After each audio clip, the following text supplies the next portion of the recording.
Sebab itulah dia suruh kita agar beribadat kepada Allah Ta'ala. Imam Abu Hanifah, dia pergi tengok seorang hamba Allah munajat malam-malam. Munajat, ya Allah, ya Tuhanku, Tuhan yang maha pengasih, penyayang, Kau lah Raja. Dia puji-puji Allah Ta'ala. Alangkah baiknya kalau Engkau memberi rezeki kepada aku. Imam Abu Hanifah balik, ambil duit beberapa keping, tulis kertas, lempar pada dia. Jatuh dalam rumah dia. Dia pun terkejut. Masya Allah, bila doa terus sampai. Dia pun tengok duit ada beberapa keping, dia pun baca. Maknanya, wahai manusia. Jadi ingat surat ini daripada Allah. Wahai manusia, jangan sekadar kamu berdoa, bahkan hendaklah kamu berusaha begini-gini, bekerja. Tapi dia ini malas rupanya. Dia berdoa saja, berdoa lagi. Esok kan dia kata apa? Dia berdoa, ya Allah, berilah kalau boleh hak lebih baik pada hak kemarin. Maknanya, kalau boleh hak lebih baik pada hak kemarin. Kalau boleh 8 dinar, hari ni biar boleh 12 dinar. Kalau boleh kau turunkanlah rezeki yang lebih baik daripada kemarin. Kalau boleh lebih banyak pada kemarin. Allah, Imam Ahmad tengok Allah. Imam Abu Hanifah atau Imam Ahmad, lupa saya. Lalu dia pun tengok macam mana orang ini tak faham-faham lagi. Dia pun balik, ambil lagi duit. Ambil lagi duit, lalu tulis lagi. Maka lepas-lepas berdoa, jatuh pula duit. Allah, mari pula. Buka-buka banyak, sungguh lebih banyak pada kemarin. Tapi kali ini, surat itu agak marah sedikit. Hai manusia, bukan begini caranya. Bukan begini caranya. Allah Ta'ala suruh kamu bekerja. Rezeki tidak akan dapat kecuali dengan berusaha. Kalau begini keadaannya, nanti sudah tidak lagi diberi lagi rezeki. Dia pun termenung-termenung. Oh, betul juga. Dia pun bekerja. Bila bekerja, barulah akhirnya dia faham. Rezeki tidak akan datang begitu kecuali dengan bekerja. Dan bila bekerja, tidak akan dapat barakah pada rezeki. Rezeki tidak akan berkat kalau tinggalkan ibadat. Maka kita bekerja, tetapi ibadat jangan tinggal. Maka ada manusia yang dia bekerja langsung, bekerja. Dia tidak hiraukan ibadat. Dia tidak hiraukan ibadat. Lihatlah rezeki mereka bagaimana. Bagaimana rezeki mereka yang bekerja tanpa hiraukan ibadat. Kalau banyak, tidak berkat. Hati tidak tenang. Sehari siang malam yang dipikirnya rezeki. Macam mana hatinya nak tenang dalam keadaan dia tidak menumpukan ibadat.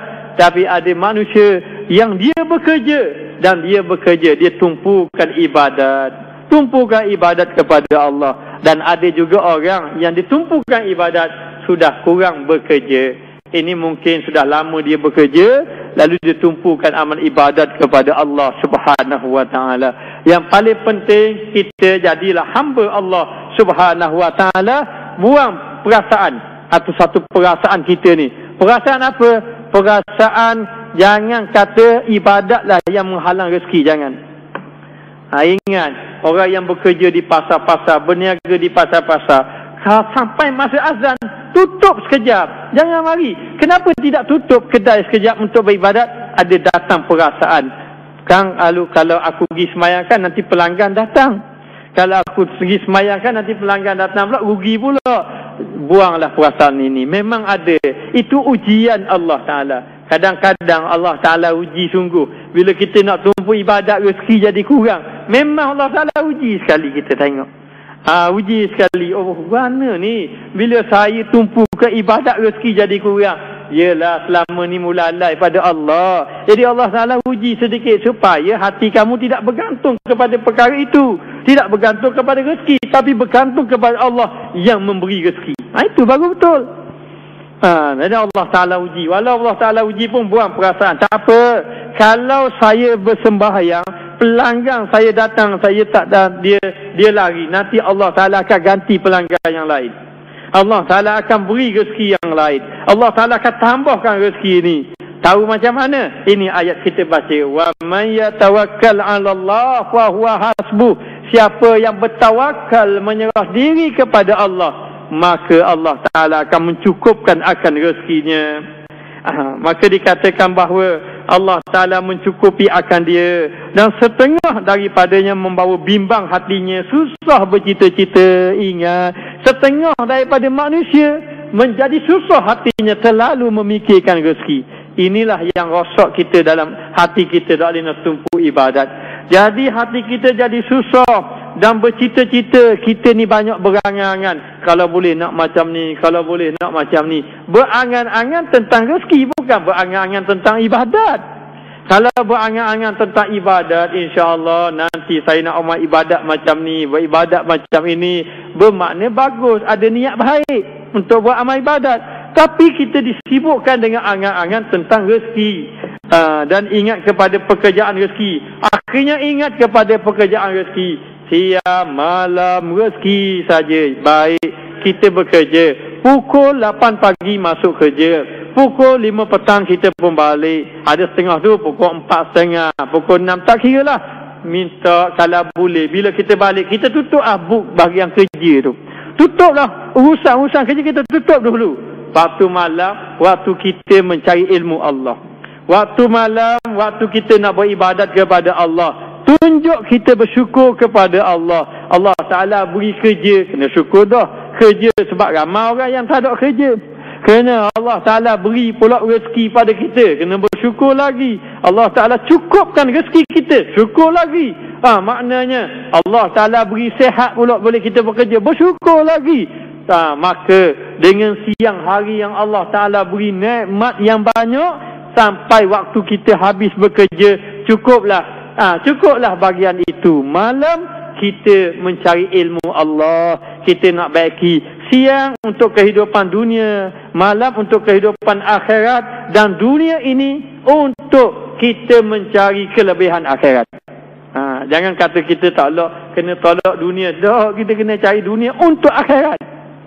Kalau tidak ada dunia, maksudkan kalau tidak ada harta, macam mana orang nak pergi ke Mekah? Kalau tidak ada harta, kena juga cari harta. Maknanya, tetapi nak beritahu, jangan sampai rezeki, harta, pekerjaan, sampai kita jadi lalai kepada Allah Subhanahu Wa Ta'ala. Dan sebenarnya yang menghilangkan yang demikian itu sangat-sangat susah. Sangat susah kita nak buang hati kita ni supaya ingat pada Allah. Susah sebenarnya kalau kita sudah terlalu menumpukan kepada rezeki. Kalau tidak, kalau kita terlalu menumpukan pada rezeki, Masya Allah, angkat takbir rezeki, rokok rezeki, semua rezeki belaka. Akhir kali tak tahu, kita dok kira dalam akaun 5,000 biti kita ada, sembahyang 5 rakaat. Bayang 5 rakaat. Dah ada sibuk sangat. Baik, payah nak cabut. Serahlah pada Allah, nanti Allah Ta'ala tolong. Saya teringat kisah wali Allah Ibrahim Al-Khawas.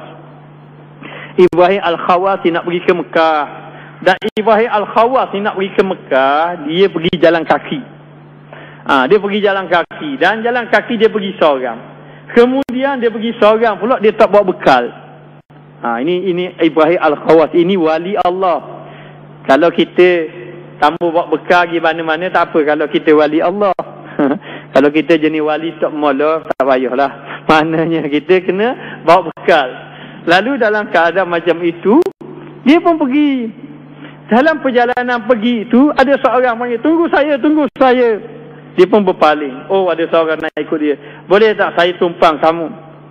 Tumpang. Lalu Ibrahim Khawas pun tengok. Ibrahim Al-Khawas kenal dia. Dia adalah pendeta Kristian. Maknanya, dia ini rahib Kristian. Nak pergi ke mana? Saya nak pergi ke Mekah. Biar saya nak tumpang, nak ikut awak. Sebab saya tahu awak ini orang alim dalam Islam. Dan dia ini orang alim dalam agama Kristian dia. Jadi dia nak tengok. Dia pun pergi berjalan. Apa? Boleh? Dia pun pergi. Berjalan, tidak bawa bekal. Macam mana orang Kristian tu nak, macam mana orang Islam ni pergi tak bawa bekal? Pergi berjalan. Selang beberapa lama, maka pendeta Kristian itu rasa lapar. Pendeta Kristian itu rasa lapar. Lalu pun dia berkata, tolonglah bagi makanan yang ada pada awak. Ya, maknanya kalau awak ada makanan, berilah makanan kepada saya. Kerana saya lapar dah. Kalau awak tak beri makanan saya, maka letihlah saya. Saya tak mampulah nak berjalan jauh. Bagaimana tu? Lalu Ibrahim Al-Khawas ni memang tak ada makanan pun. tetapi dia bawa dalam hatinya ada Allah.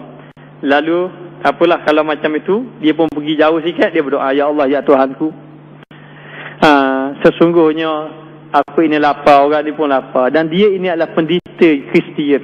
Ya Allah, ya Tuhanku, kau kurniakanlah rezeki kepada aku, dan jangan engkau malukan aku di hadapan musuh kamu.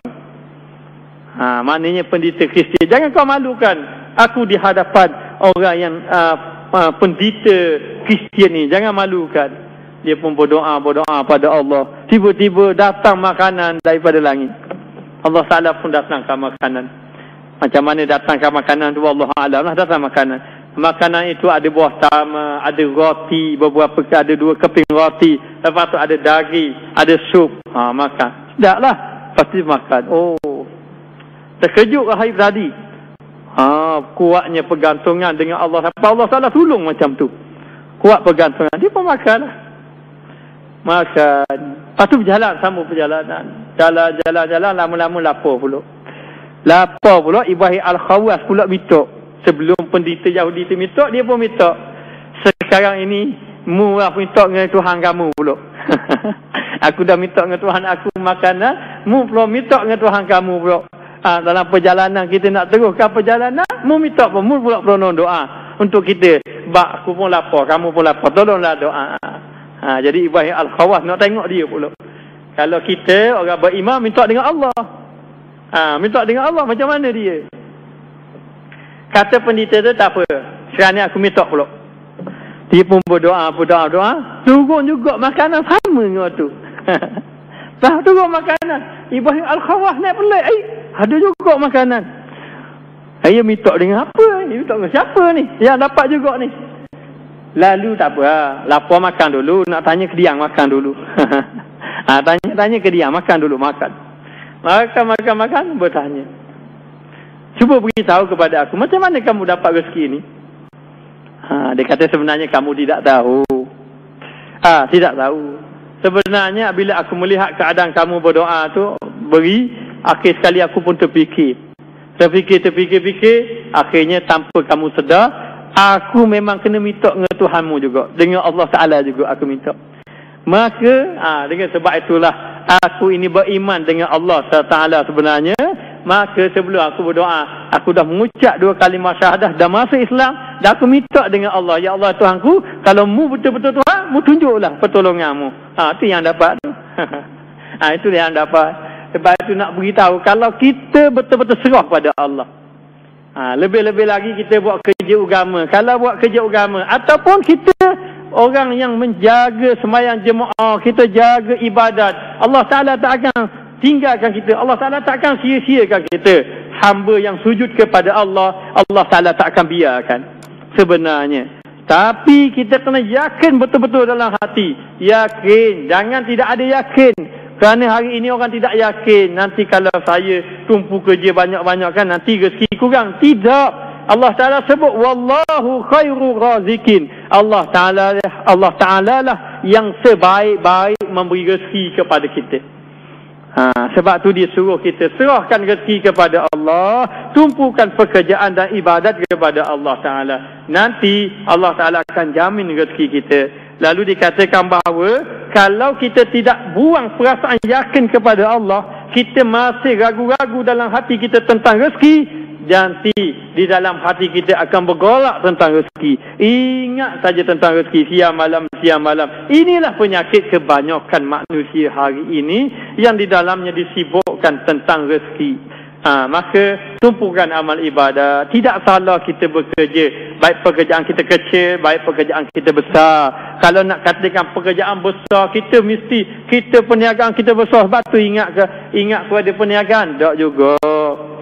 Ramai sahabat-sahabat Nabi perniagaan dia besar. Saidina Abu Bakar besar perniagaannya. Saidina Osman besar perniagaannya. Abdul Rahman Ibn Auf besar perniagaannya. Masya Allah. Tapi rezeki yang banyak, perniagaan yang besar, sedikit pun tidak menghalang dia melakukan amal ibadat kepada Allah. Cuba tanya, siapakah orang yang afdal selepas Nabi? Saidina Abu Bakar. Apakah pekerjaan Saidina Abu Bakar? Sayyidina Abu Bakar ahli perniagaan. Macam mana dia ini ahli perniagaan tapi dia dekat dengan Allah Ta'ala?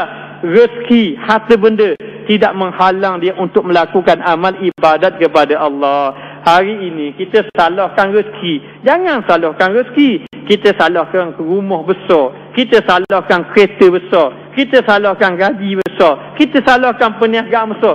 Semuanya tak salah. Yang salah kita. Yang salah kita. Kereta besar tak salah. Rumah besar tak salah. Yang salahnya kita yang jadi lalai dengan Allah Ta'ala beri kurniakan kepada kita. Yang lalai. Jadilah kita orang yang bersyukur dengan Allah Subhanahu Wa Ta'ala. Dan jadikanlah kita orang yang sentiasa melihat nikmat itu datang daripada Allah. Orang yang melihat nikmat itu datang daripada Allah, dia tidak akan lupakan Allah. Tapi kalau dia melihat nikmat itu datang daripada makhluk, datang daripada usaha dia sendiri, dia akan lupa kepada Allah Subhanahu Wa Ta'ala. Lalu dikatakan hingga berkata Syekh Abu Hasan Syazili rahimahullah ta'ala, terlebih banyak yang menghijabkan makhluk. Apa makna menghijab? Yang menutup hati-hati manusia. Yang jadi hati manusia tidak ingat Allah, lupa Allah. Jadi yang terhijab hati-hati manusia ini, tertutup hati-hati makhluk daripada Allah Ta'ala, ada dua sebab. Ada dua bahagi. Yang pertamanya pekerjaan rezeki. Yang pertamanya adalah kerana rezeki. Maka jadilah kita orang yang merasa cukuplah dengan apa yang Allah Ta'ala beri pada kita. Cukuplah. Yang banyak cukup cara banyak. Yang sikit cukup cara sikit. Bukan masalah banyak sikit. Masalah kita tengok siapa beri? Allah. Kalau Allah Ta'ala beri, Alhamdulillah. Kalau kita nampak begitu. Tapi kalau kita tidak nampak daripada Allah, kita akan tengok, oh sedikit, berapa saya dapat sikit ni. Allah Ta'ala sudah bagi dah sebenarnya. Allah Ta'ala maha mengetahui. Kamu anak banyak anak, diberi banyak anak. Dan Allah Ta'ala tahu kalau diberi banyak kan, nanti kita lalai pula. Sebab tu kita kena syukur. Syukur kehendak kita dengan kehendak Allah. Mana lebih baik? Memang baik kehendak Allah. Kehendak kita nak kaya, kehendak Allah jadi kita sederhana. Bagus kehendak Allah, jadi kita sederhana. Maka kalau kita melihat begitu, nanti hati kita jadi senang. Tak apa, kita akan bersyukur. Maka ingat, yang menyebabkan hati kita tertutup dengan Allah Ta'ala, yang menyebabkan hati kita lalai kepada Allah, yang pertama adalah pekerjaan yang berkaitan dengan rezeki. Memang kita sayang tengok Nabi SAW. Satu hari dapat rezeki. Nabi ni orang dikatakan bahawa orang yang sangat pemurah. Lebih pemurah daripada angin yang berlalu. Duit dia macam berlalu gitu je. Dia sangat pemurah. Satu hari Nabi SAW dapat duit 8 dinar. 8 dirham. Dapat duit daripada 8 dirham nak pergi ke pasar. Jadi pergi ke pasar, Nabi pun jalan-jalan jumpa seorang budak menangis. Budak perempuan menangis. Nabi tanya, kenapa menangis? Dia kata, saya ini seorang hamba. Jadi tuan saya suruh beli barang. Jadi dia bagi saya 2 dirham. Tiba-tiba duit tu hilang. Jadi bila duit hilang, saya takut nanti kalau saya balik, nanti saya akan dipukul lagi. Pada tu. Maka Nabi ada 8 dirham. Nabi tak fikir-fikir. 8 dirham, kalau aku beri ke dia jadi 6. Kan tak cukup pula, aku tak ada. Nabi terus tanpa berfikir. Nabi, Masya Allah, Rasulullah sallallahu